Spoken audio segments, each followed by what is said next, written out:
сәлеметсіздер ме, қымбатты менің көрермендерім. Бүгін сіздерге мен мынандай интернет желісінде бүкіл Қазақстанда, бүкіл дүние жүзінде хит болып жатқан керемет таңғыртып атып шығып жатқан тағамды, мәклюбе деген тағамды бүгін жасап көруге тырысамыз. Бұл керемет шығыстың тағамын жасау үшін бізге керекті азық-түлік. Біз ет алдық 1-700 граммдай. Содан кейін мынау сәбіз, пияз, сосын мына байылды картоп, сосын бұл жерде ең үлкен рөл атқаратын күріш. Бұл палау сияқты жасалатын тағам. Содан кейін мынау бетіне қоятын салаттары мен сосын мынау айраны. Енді қазір осының бәрін турап алайық. Міне бәрін турап қойдық. Бір айтатыны бұл жерде сәбізді де байылдыны да өте жұқа емес, өте қалың емес, орташа турауыңыз керек. Қалыңдығын қараңыздар. Сондықтан қазір мына ет пен пиязды қуыруымыз керек. Міне еттің суы татылғанша қуырып алыңыздар. Пиязымен қосып тағы да қуырып алыңыз.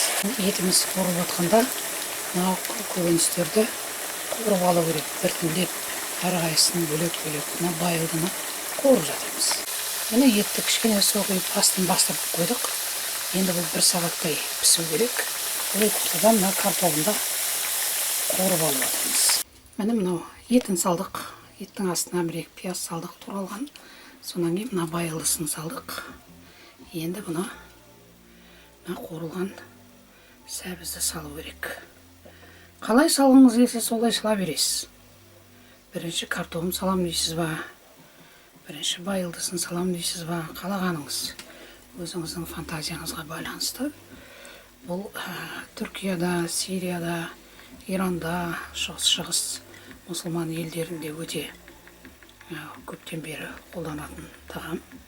Біздің елде келгеніне біраз болып еді, бірақ биыл хит болып кетті ғой, айналайын. Бәрі мәклюбе болып кетті, әңгімелерінің бәрі.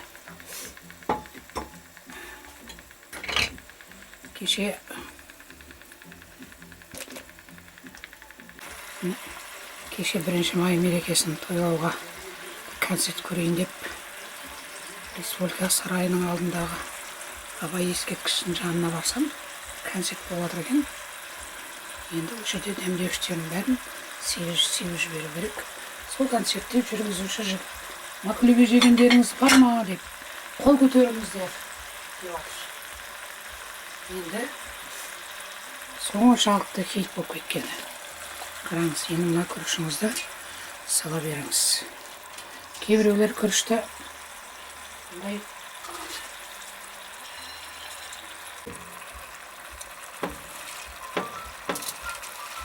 күрішін саламыз. Тегістеп әдемілеп салыңыз. Дәмдеуіштерін бәрін қосыңыз, куркума бар ма, басқа бар ма бәрін. Бұнда кейбіреулер күрішті қуырып салып жатыр. Мен қуырмай салып жатырмын. Суға біраз сап қойдым да, оның неменесіне қуырам, қуырылады ғой деп қуырмай салып жатырмын. Мына күріш салғаннан кейін әдемізеп нығыздап жіберіңіз. Себебі сонда патносқа әдемі болып түсу керек. Керемет әдемілеп болып түсу керек. Сондықтан біз нығыздаңыз. Сосын енді суын құйып жіберіңіз. Дәмдеуіштерін бәрін құйдық. Енді суын құйып жіберіңіз. Күріштен суы сәл асып тұру керек. Сосын басып қойып, астын 30 минут әдемілеп газда пісіреміз.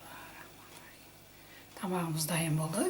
Қазір енді аударуға тырысамыз. Апа!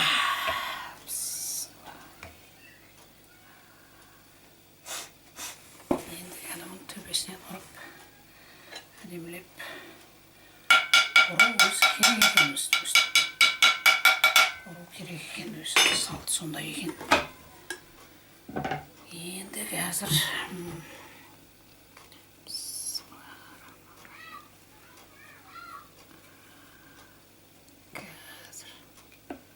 ашып көрейік.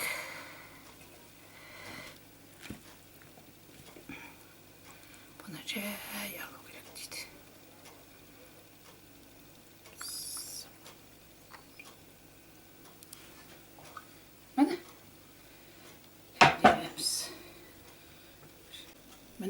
көтлөбе деген тағам дастарханға келді. Көріңіздер, керемет тағам. Кәдімгі қазақтың палауы, айранмен желінетін тағам ба, сондай шығыстың тағамы екен. Сирия, Иран, Түркия, сондай шығыс халықтарының тағамы екен. Бұл тағам баяғыдан бар, бірақ биыл неге хит болып кеткенін білмеймін. Көріңіздер, осыны дайындап көрдік. Ұнаса лайк басып, комментарий жазып, менің каналымды қолпаштап жүрулеріңізге болады. Инста парақшамызға да кіріп жүріңіз. Астарыңыз дәмді болсын.